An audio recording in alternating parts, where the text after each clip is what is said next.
Good evening, everyone. Welcome back to Black Tech Queens on Flash 365. My name's Karimah Campbell, and today I'm joined by another amazing tech queen. So, for those of you who are new to Black Tech Queens, let me share our vision with you. It's all about inspiring each other and future talent, helping each other to meet our aspirations, and recognizing and celebrating our achievements. But don't let the name fool you. Not only Black Tech Queens can join, we want everybody involved. We really want to build out our community of allies, and because ultimately, the more that we can build a community, the further we can go together. So let's build this community. Let's share this video, subscribe to the channel, and follow us on our Instagram, Facebook, Twitter, LinkedIn, all at Black Tech Queens. So I know we've been away for a while and you've missed us. So I'm just going to jump straight in and introduce you to this queen. She stepped out of her comfort zone and into the world of cryptocurrency. So I'm going to go straight ahead and introduce Naomi Karis. Welcome to the show, Naomi. Thank you, Karimah. Thank you for such an amazing introduction, and thank you for having me here on Black Tech Queens. You are more than welcome. How are you today? I'm really, really good, thank you. I'm excited about being here and excited to share a little bit about cryptocurrency because I am passionate about it, so I do get a little bit excited when I talk about it. How are you? How are you? I'm good. Yeah, it's been October was a long month with Black History Month and everything going on there. But yeah, I'm good and I'm excited to get Black Tech Queens back out here. So let's go. All right, so let's just jump straight in and tell me, who is Naomi? Well, I think that is a very broad question. I would say that I am a woman of many talents. I'm also I do a range of things, but I come from an accounting background. I did the usual trajectory. I went to school, I went to college, I went to uni. I went to university not knowing exactly what I was going to do. I was one of those people. In fact, I'm not going to lie, I actually went to uni because I was easier than going to work, in my opinion. That's what I thought at the time. Obviously, in hindsight, that wasn't always the case. But yeah, I went to uni, I studied economics, and I left there and found myself searching for a job, as you do. A lot of us that have degrees may have found, if anything like me, I found that whole not having experience and not being able to get a job because you don't have experience was a big issue for me. Yeah. So in the spirit of stepping out of my comfort zone, I stepped out of my comfort zone and did an internship in China in finance, which was really, really interesting, especially as a Black tech. Well, I was going to say especially as a Black tech queen, but especially as a Black queen, it was an interesting experience being in China, especially at such a young age. But I learned a lot about myself. I learned a lot about culture, of course. But eventually that did actually give me the experience to step into finance. So I am an accountant by profession, a management accountant, which means that my focus is on business accountancy and accounting for businesses. So that's me in a nutshell when it comes to my career and professionally. But I would say during the lockdown is when I stepped into the world of tech. I discovered cryptocurrency, or I should say I was actually introduced to cryptocurrency by a friend. And that's where my journey into technology and cryptocurrency really began. Oh, sounds really good. It's quite funny that you mentioned about after graduating, finding it hard to find a job because there's no experience, because you had no experience. And that was very much my journey as well. I ended up moving to Shropshire to get a job there. I didn't quite go to China, so I think you went a lot further than me. Yeah, it's crazy how it's crazy how there's always the route that you can follow, but then it's not always as easy as it seems. But what I love about cryptocurrency is that there is no route. It's unconventional. You don't have to start in a particular place. You start where you are and you move with where you're at. So that's what I really love about cryptocurrency as well. Cool. So I guess you're the best person to answer, because I know a lot of the people who's watching this won't necessarily know exactly what crypto is. You hear so much about it, but in layman terms, how would you explain cryptocurrency? In the simplest terms, I would say that cryptocurrency is literally digital currency. So if you think about the currencies that we have across the world, we've got the pound, euro, Japanese yen, US dollar, for example.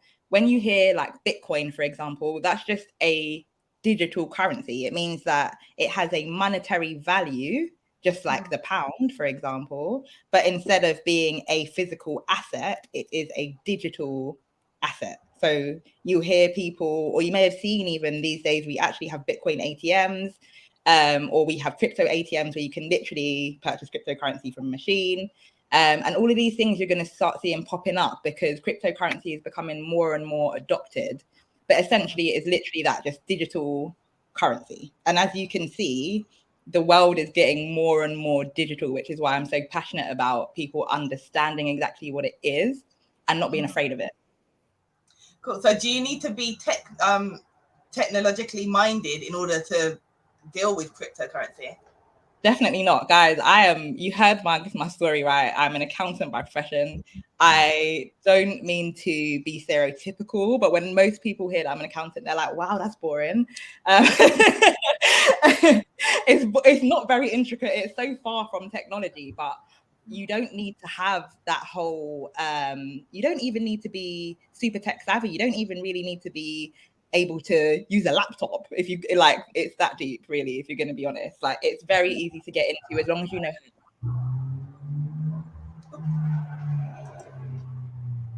I think you've just frozen. Are you Can you back hear with me? me?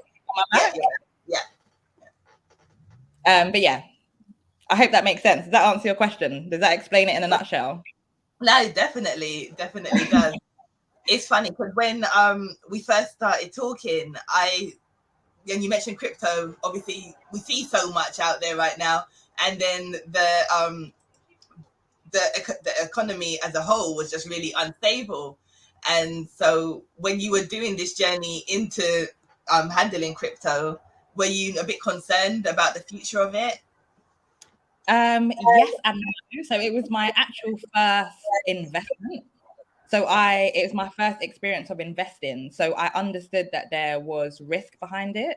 So as with any investment, there is always going to be an element of risk, but it's just understanding higher risk and lower risk and what level of risk you can tolerate.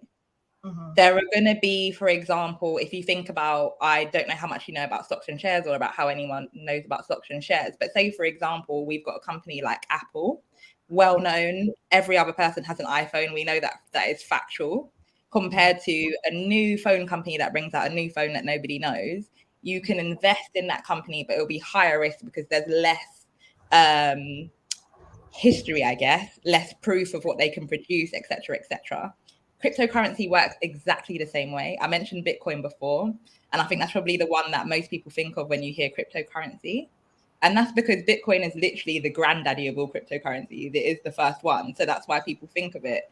And that's why when it comes to investments, now this, I'm not a financial advisor, just a disclaimer. And I'm not saying go and invest in Bitcoin, like just straight off the back of this call. But what I am saying is that because it's the granddaddy, that's why you'll hear a lot of people talking about it and investing in it. And the reason that people invest in Bitcoin is because it's safer and it has what we call a use case, which simply means that there is a reason behind it. So most of the cryptocurrencies, like I mentioned, well, every single cryptocurrency, like I mentioned, is just a digital currency. However, each of them may have a purpose, or they may just be a meme coin or a fund. It may have just been the project that somebody did for fun, right? So anybody can create a cryptocurrency coin, by the way, just to throw that out there, which is why you don't just want to be getting involved in any projects. You don't just want to be investing in cryptocurrency willy-nilly. The last time I checked, I believe there were over 13,000 different coins that you can invest in. Wow. So it's just about knowing exactly what the coin is for. So for example, if you've heard about blockchain technology is potentially going to revolutionize the world, in my opinion. This is where like the tech really comes into cryptocurrency, because it's the technology behind the cryptocurrencies which makes them valuable. So, for example, the blockchain that we have with Bitcoin is what makes it valuable, what it's able to do for us. People are able to create, when we think about bank transfers, for example, doing a faster payment that takes 2 hours, you can send money, normally it's there straight away, right? That is cryptocurrency technology that does that sort of thing. Now, imagine this is just an example of something that I know that certain cryptocurrencies can do. Imagine now a deed for a house, right? Usually we have a physical deed which shows that you are an owner of a house, which means that with anything physical, right, it can always be altered, it can always be forged. There's always like an element of risk with it. Now, imagine that everything is done using cryptocurrency. Not everything, but imagine that deeds are done using cryptocurrency, for example. I'm going to use another buzzword, NFTs. I'm sure people have heard that. For those that don't know, NFTs stand for non-fungible tokens. And again, it simply just means that it's a digital product. So it's a digital, normally, piece of art. It could be in any form. It could be, and the reason why it's so valuable is that there are only a certain number of these. Last year, I believe, Tory Lanez, he released an album. He released it as an NFT, which means that he had full control over it. It means that he didn't have to go through his management or anything like that, which means that he gets 100% of the proceeds. Any creatives out there will know that a lot of the time your manager's getting a cut, this person's getting a cut, that person's getting a cut, that person's getting a cut, and then you're left with what's at the end. And it leaves you with less control over maybe even your lyrics and things like that when you sign a contract with a music company, for example. Now, what Tory Lanez did by producing his album as an NFT means that he has that full control. So any money he makes from it is his, all of it. He sold the NFT album for $1 each, but he made 1 million of them. So they sold out, I believe, don't quote me, but I believe it was less than a minute. $1 million in less than a minute. So with what you're just saying about how NFTs work, then am I right in thinking he only printed 1 million, so after they all sold, that's it, there's no more coming? Yeah. But then where the value comes in for people like you and I, who aren't necessarily going to be making the music or making the art or doing these kind of things, where the value comes in for you and I is that if I didn't, because I'm not a massive Tory Lanez fan, but say you're a huge Tory Lanez fan, right?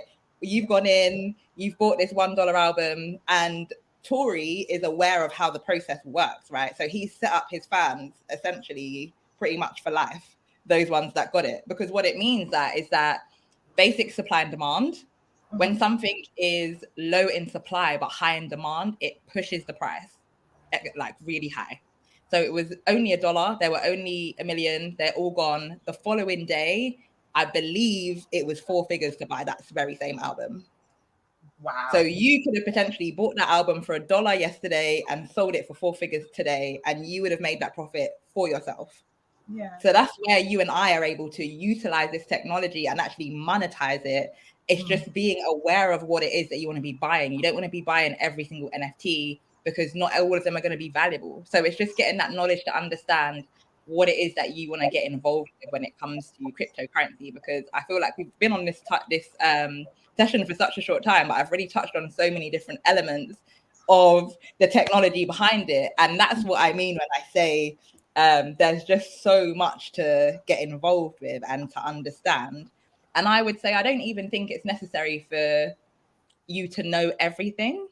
Like, for example, if you are a creative person, look into NFTs.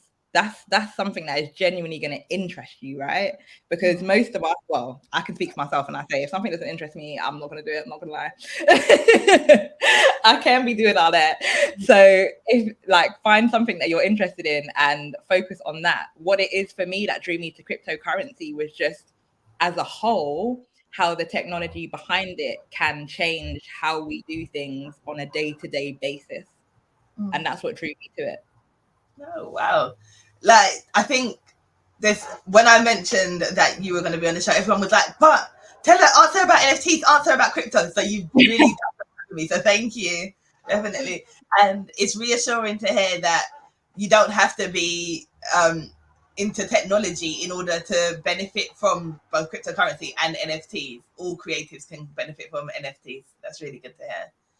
But I guess on that same point of all creatives being able to benefit from NFTs, when it comes to actually making the NFT, do you have to have like a technology background in order to create it, or is it simply a case of recording your album or creating your digital picture and then putting it out there?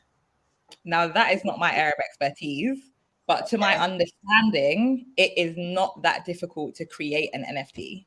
Now, this is a good and bad thing in my opinion, because it's good because it means that anyone can get involved, right? And that's what's the beautiful thing about cryptocurrency. It's open to all of us, which means, in my opinion, we're able to start changing the wealth gap. We're able to start changing the distribution of wealth.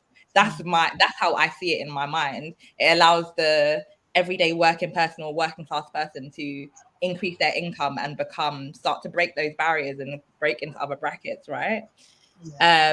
Sorry, I just completely digressed there. What was the question again? From me now, so I don't know. I'm just stuck into this. Everything. I'm just like, yeah, I'm really feeling what you're saying right now. I got too into what I was saying, and I was like, oh wait, where was I going with this? I think we were just talking about how open it is to everybody to be able to benefit from this and be able to create your own NFTs and so on. Yeah. So, sorry, no, I was talking about people being able to create their own NFTs, right? So yeah, it's good because you can get into it, right? Anyone can get into it and anyone can create NFTs. But the downside of that is that because there are so many available, if you are unaware of how things work and how you can actually monetize things, then you can get caught out by maybe purchasing the wrong type of NFTs or maybe getting involved in the wrong projects and things like that if you don't have the knowledge. Like I don't know if you heard about like for example, Bored Ape Yacht Club. That was really massive at the start of this year. So you'll find if you Google Bored Ape Yacht Club, some of these NFTs, which are literally pictures, they were going for earlier in the year, like some of them for 6 figures or more. Like, do you mean for a pictures taken digital with camera or painted? it wasn't even a picture. It was literally like a digital photograph of a bored ape, as in like an ape. It's just like a cartoon picture that someone drew digitally of an ape. And then there's like obviously different variations, different colors, like that. And a lot of celebrities, a lot of people with money, a lot of high net worth individuals essentially invested in those because they are looking for places to keep their wealth, right? If we're thinking about it on a higher level, high net worth individuals, this is where my accountancy comes in as well. High net worth individuals are looking for ways to minimize their taxes, right? That's the goal. We want to minimize how much money we're paying out and keep as much money as possible. So they're always looking for things to invest in. Investing for high earners isn't always just to make money. It's also just to hold money. Because if you keep your money in the bank, which is what a lot of us don't realize, you're losing money by the day. If your dollar or pound is not moving, it is literally losing. Inflation and everything is making sure that money, the value of money is constantly dropping, right? So being able to hold these high earners or high income people are able to hold their cash per se in this Bored Ape, which is then the idea is in the future, it will be able to be sold for more than they purchased it for. That's the aim, just the same as any other asset. But by you seeing all of these people of high net worth and celebrities, et cetera, getting involved in NFTs, I think it's just a sign of what's to come. Yeah. And I guess that makes more people want to get part of it, because if your favorite rapper or your favorite singer has a specific NFT, you're going to want it to, Yeah, and I don't know how much you know. We may as well go there. The metaverse. I don't know if people have been mentioning the metaverse. Go ahead. The metaverse is essentially not even a single place. It's just there are several metaverses. It is literally just a digital space which combines sort of virtual reality and reality. But you can literally at the moment, Facebook recently changed their name to Meta. I think it was earlier this year or last year.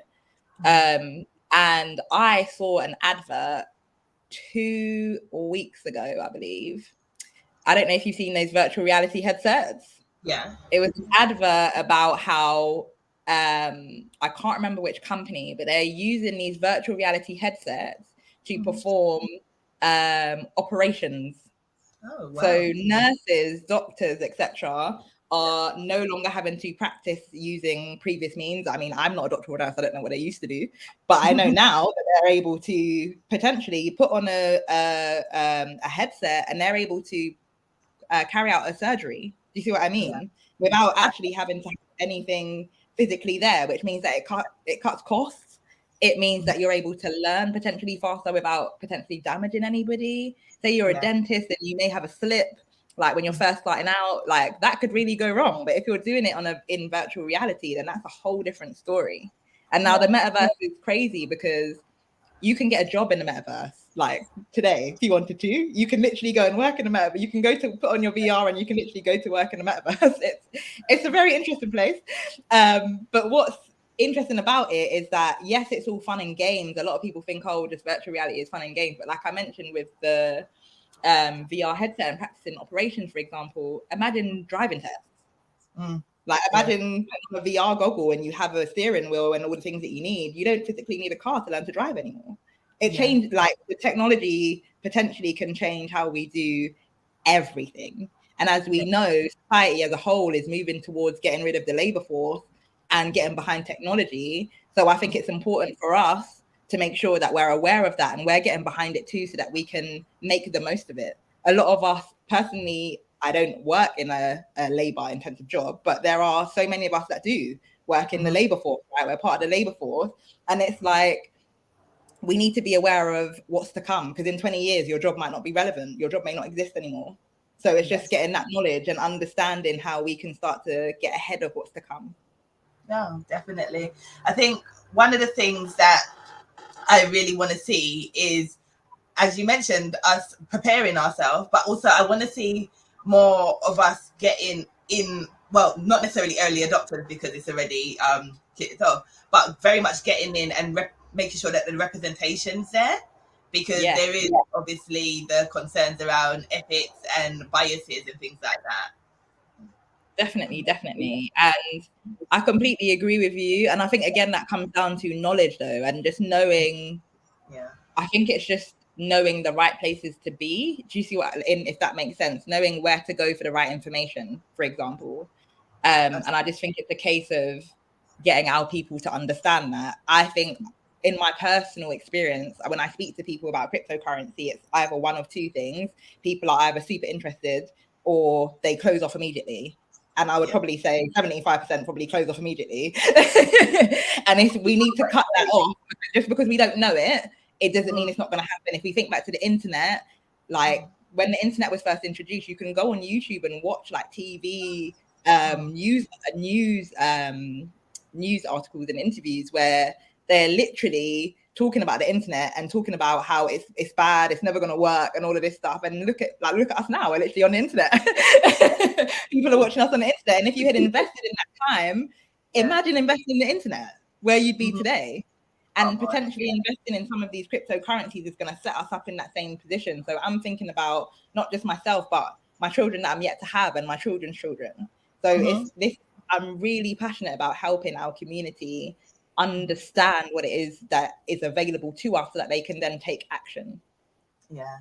Do you know what it is? I think a lot of people have been put off by all of the scams that are out there and just, the fake dreams that have been sold to people.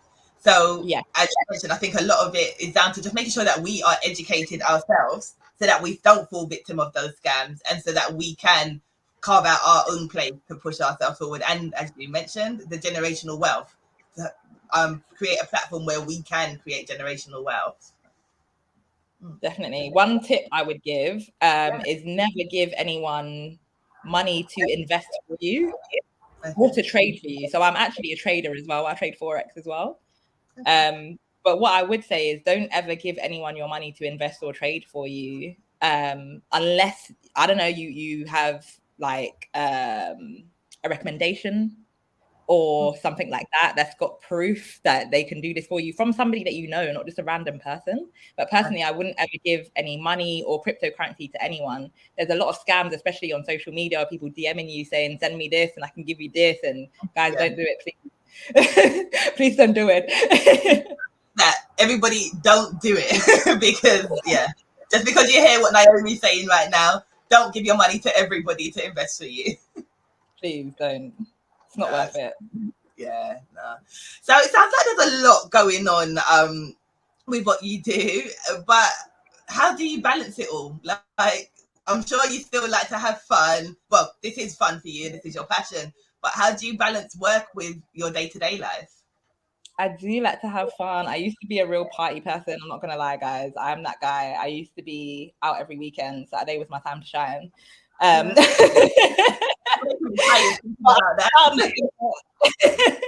Since I've got into cryptocurrency, but the thing is, I got into cryptocurrency during lockdown, so then I think it's partly also lockdown. I'm very much a homebody, so I thoroughly enjoy just being at home, which means that I have plenty of time most of the time. But what I have found is that I had to. So I was working. I used to work full time. Mm-hmm. I used to have a team of around 20 people that I used to mentor.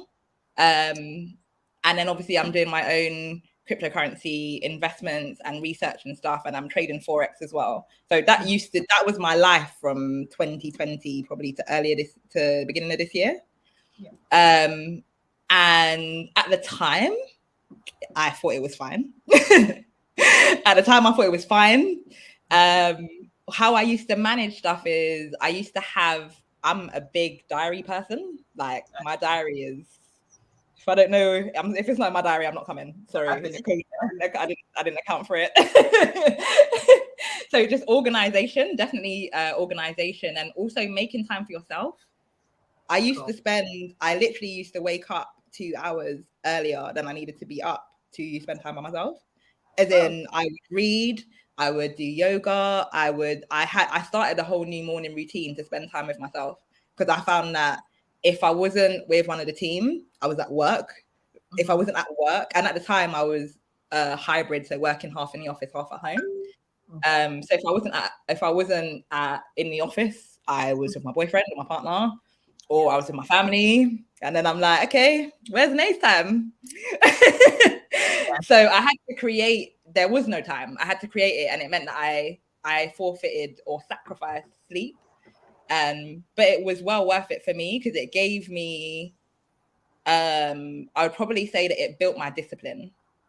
It definitely built my discipline, making sure that waking up every morning and doing things that I didn't necessarily want to do, then it really helps me to get used to doing things that I don't necessarily want to do, but need to do. So that's beneficial. But in hindsight, I do see how I buried myself sort of in my projects, in what I was doing.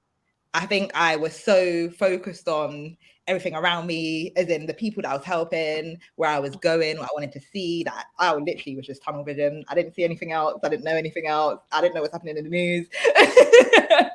But there's nothing wrong with, because at the end of the day, it got me to where I wanted to be. But I do think that I don't believe that work-life balance exists. I think something's always off. I don't believe that anything is balanced. I'm not going to lie. I don't believe that. I just believe that personally, for me, I decide what is the imbalance at the time.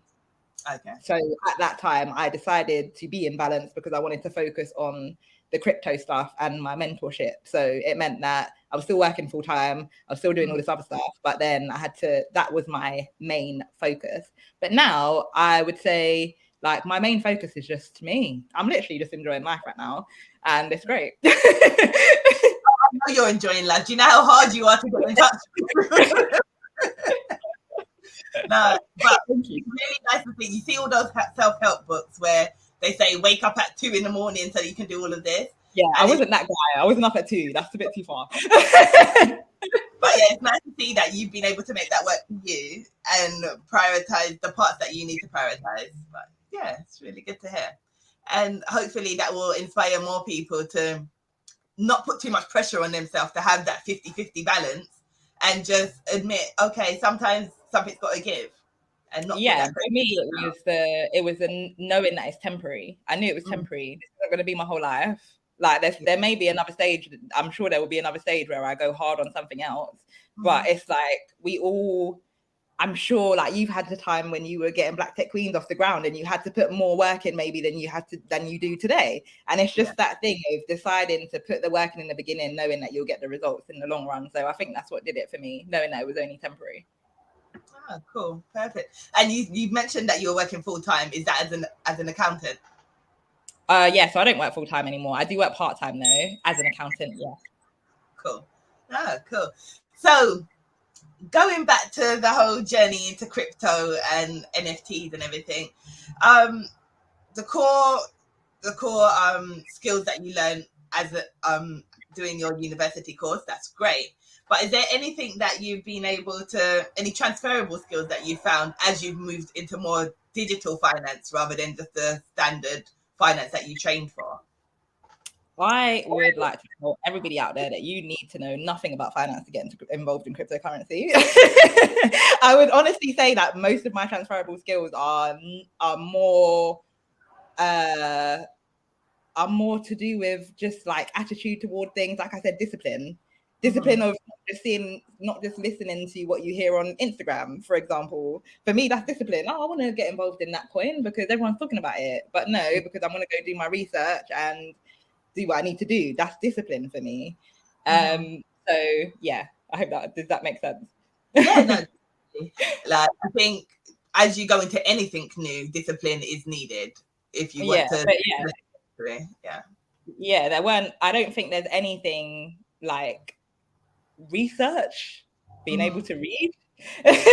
those are all like really useful things. But honestly, like it's just a case of I was fortunate enough to be connected to a platform as well that has educators. So a lot of my research was doing my own personal research, but also just listening to people. There are countless like podcasts and stuff out there as well that you can get access to. So it was just using the knowledge that I had from elsewhere. Like I mentioned before, like basic supply and demand, like something like that is something that I brought with me. But nothing like, honestly, it's not something that you need to. Cryptocurrency is not something that you need to have a financial background to get involved in. Oh, cool. No, that sounds exciting. I'm sure off the back of this, we're going to have so many people starting careers crypto. So that's good. So during the week, I opened it out to the Black Tech Queens community to get some questions through. So I'll fire some of them at you now. So the first one is, what has been your biggest achievement to date? Oh, do you know what? I always say that my biggest achievement to date is my degree. Cool. Okay. But I say that because I got a first-class degree, guys, in economics. Just going to put that out there. I'm very proud of myself. I am. But why it's my biggest achievement is because I failed my first year in uni. Okay. I failed my second year in uni. And then I changed my course. And then I changed my course and I didn't fail my third year, obviously. But in my final year, I think I got my first, so for each module we were graded, right? So for each whatever, you got your grade for it. And I got my first in second year, I believe, in my final semester. I mean, in my third year, my second to last year. And I was like, right, I actually got first. I'm going to get a first degree. And I actually did. And that's why it's my biggest achievement, because I made the decision without really having the results and I still made it happen. So that's why it's my biggest achievement today.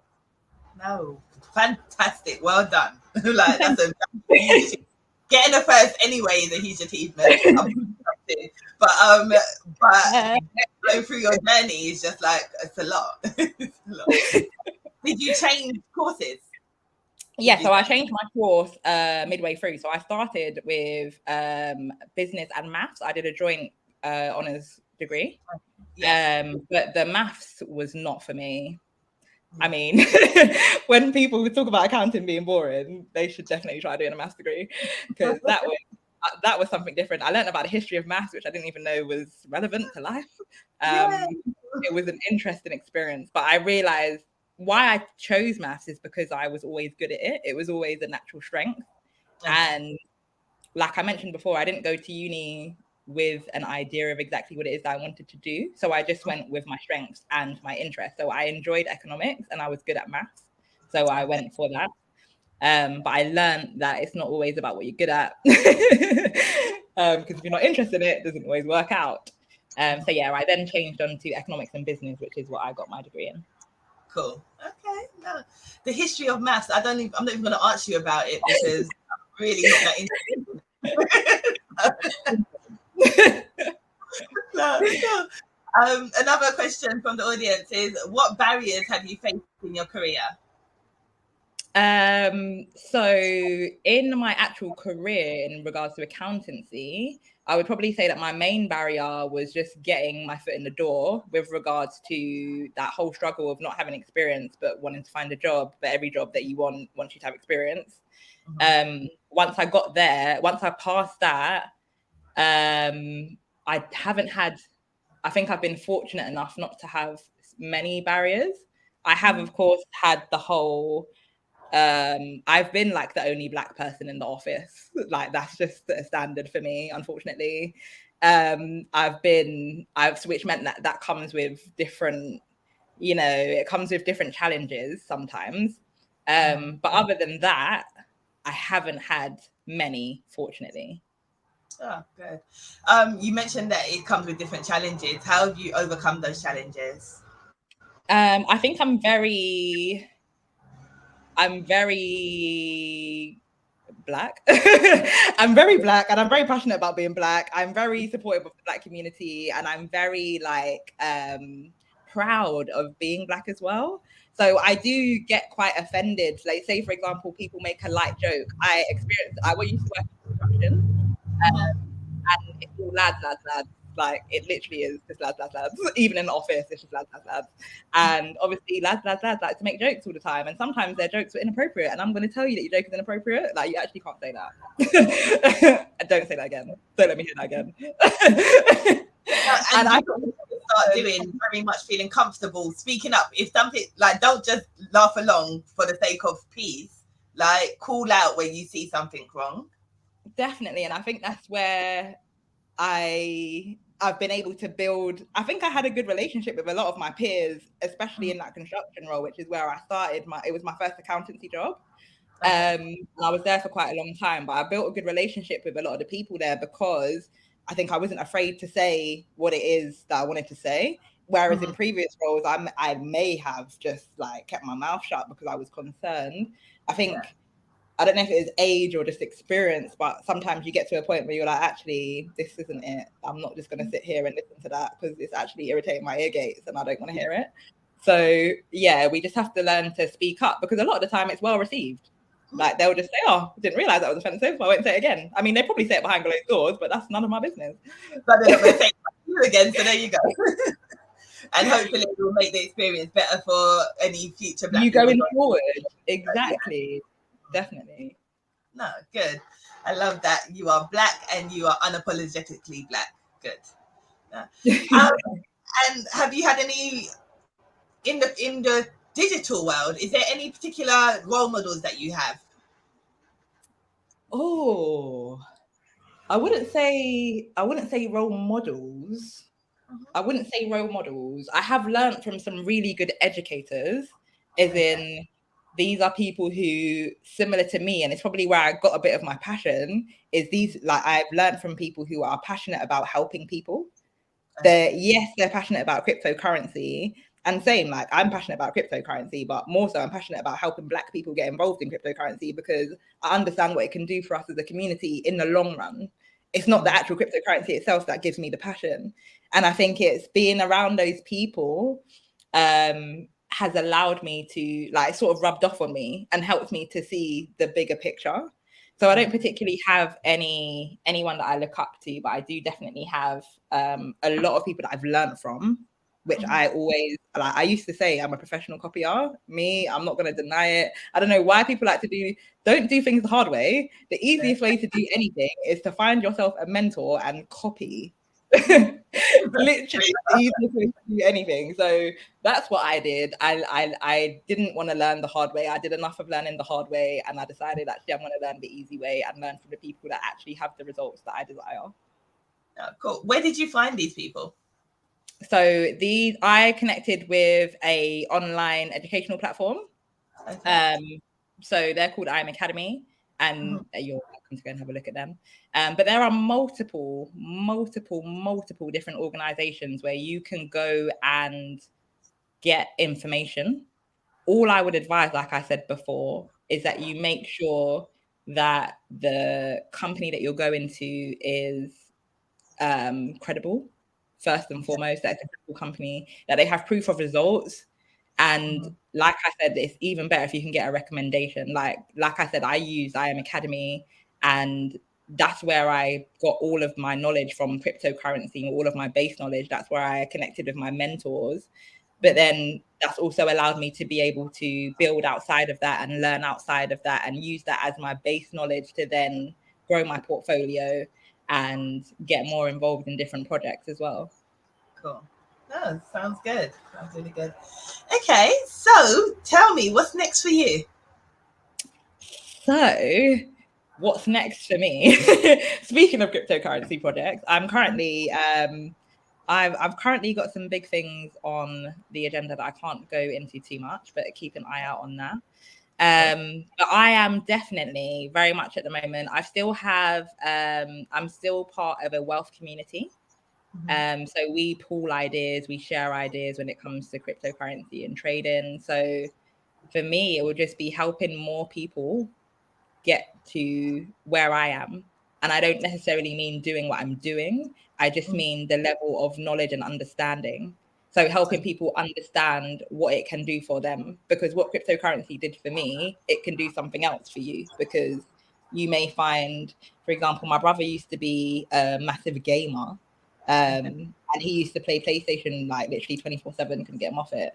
If that's you, then you literally can get paid to play games. There's play to earn. It's a thing. You can literally get paid to play games with cryptocurrency. And it's like my journey isn't everybody's journey, but I just want people to understand how they can become a better version of themselves using cryptocurrency or monetizing cryptocurrency. So that's what my focus is going forward. Well, for the near future, is just helping people see that and bridge that gap between what we know now and what the general people know and what I know now, essentially. This wealth community that you just mentioned, is it essentially for traders, or is it just for the community as a whole? No, it's open to the community as a whole. Like we have different things going on. We have different events and stuff like that. But it is mostly for traders. It's mostly made up of a group of people that learned from the academy, that pulled together and created a wealth community. Cool. It sounds really good. Everybody, make sure if you want to know anything about cryptocurrency or how you can make it work for you, definitely Naomi's the person for you. And I'll be having a word with you as well to get myself. Yeah. I've dabbled in it, but I'm not fully immersed. So yeah. Well, we're gonna get you in there. We're gonna change that though. Good. That sounds good. All right. So one last question before we have to wrap up, and it's one that I ask all of my guests. So is there any particular advice that you would share with a Black tech queen who's either trying to progress their technology career or break into the technology industries? I would say, with regards to professionally, this is my advice. Say if you want to go into technology, I would say don't let the fact that you don't have experience stop you from trying. That's the point that I'm trying to make in a nutshell. Don't let the fact that you don't have experience stop you from trying. I've got friends that have completely changed, say for example, from doing digital marketing to coding. Like if you may, we experienced, right, when we first finished university and didn't have the experience, but they wanted the experience. sometimes you don't realize how much you have, like how much you are. Sometimes it's just your personality that will get you the job. Sometimes it could just be a link that you know somebody. So don't ever think, my main thing is just to go for it. Literally just go for it. Go for it, because you never know what could happen. And the likelihood is, if you go for it, it actually is going to work out. The only way it won't work out is if you don't do anything. So professionally, if you want to change your profession, just go ahead and do that. Don't let anybody stop you, even if it means 1 day a week doing some volunteering, or finding an internship for 1 day a week just to get that experience that they want, right? Don't let anything stop you. Go ahead and do that, because that's exactly what I did with my with the internship in China. I also obviously just wanted to go to China. I just wanted the experience, but the main reason was to get that internship. Obviously, you're not getting paid, but I'm getting the experience. So in turn, I can then leverage that experience to get what it is that I want. And that's all we have to do. Leverage what we have to get what we want. So that would be my advice. Go for it. Don't be afraid. And yeah, but with cryptocurrency, in regards to the investing side of things and getting involved with even NFTs or metaverse projects and things like that, my advice is genuinely to just don't hold back. Find someone who has the results that you desire and follow them, copy them, do what they did. You may not necessarily do what they're doing now. Like, for example, some of my mentors have $1 billion pound portfolios. I don't have that yet. But so I can't do the things that they do, but I have to look at what they did to get there. So look at what it is that people are doing. Look at what it is that people did to get where they are now and copy. I think as a society, we were always brought up to not copy each other. Oh, why are you copying me? Why are you copying me? Why are you doing this? Why are you doing that? I think that is the biggest lie we were ever told. Actually, two: don't talk to strangers and don't copy. Those are the two biggest lies I was. Like, still within reason, don't talk to just any stranger. But you're saying about networking. Don't talk to anybody in the street, but make connections, network, go to events, guys. Go, like us in the UK, like Eventbrite. Go on Eventbrite. There's so many different events all the time where you can go ahead and you can attend for free. There's a lot of free events. You can go and get so much valuable information. But not only that, you can connect with people like myself who actually have the experience, and you can have a conversation. One conversation can change your life sometimes. So that would be my advice. Utilize free events, connect with people, and copy. Honestly, that is the key to success. That's been how I've been able to get to where I am. Cool, perfect. And on that note, I'm going to just share everybody who's watching. You can find Naomi's contact details, well, her Instagram and so on, all in the description of this channel. So that's the perfect way to copy her. Like, I'm not going to lie, I'm going to start copying you. So everybody, if you want to find out more about the new projects that Naomi's got coming up, or if you just want to generally follow the amazing work that she's doing and copy that and help build your generational wealth as well, then definitely check out the write-up as well. And so also on this note, as I wrap it up, I just want to remind everyone to follow us, Black Tech Queens, on Instagram, Twitter, Facebook, and LinkedIn. Make sure that you like the video, subscribe, share it, and you can find out about all of the new work that we'll be doing, the new content that's coming up, and the exciting things that will be in 2023. And most importantly, remember to always inspire, aspire, and achieve. And I just want to say, Naomi, it's been a pleasure having you today. Thank you so much for joining us, and all the best in the future. Thank you so much for having me. Can I just say that I am welcoming anybody's DMs if you want to ask me a question on Instagram or any other social media platform. Please feel free to reach out. And Karimah, thank you so much for having me. I'm more than welcome.